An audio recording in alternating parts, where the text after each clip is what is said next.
بسم اللہ الرحمن الرحیم۔ قبرستان پر جانے کے بعد اس بات پر خاص خیال رکھیں کہ میت دیکھتی اور سنتی ہے۔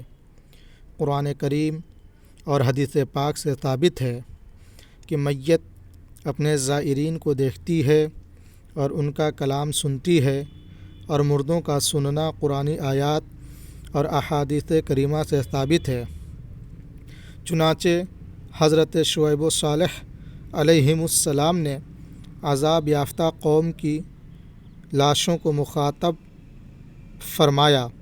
حضرت انس رضی اللہ تعالیٰ عنہ فرماتے ہیں، حضور اقدس صلی اللہ علیہ وسلم نے ارشاد فرمایا کہ جب بندے کو قبر میں رکھا جاتا ہے اور اس کے ساتھی لوٹتے ہیں تو وہ ان کے جوتوں کی آہٹ سنتا ہے۔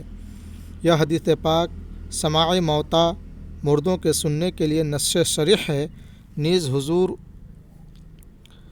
اکرم صلی اللہ علیہ وسلم نے بدر میں مقتول کفار کی لاشوں پر کھڑے ہو کر ان سے کلام فرمایا۔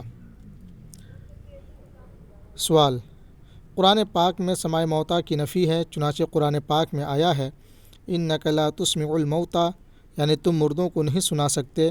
اس سے معلوم ہوا کہ مردے نہیں سنتے۔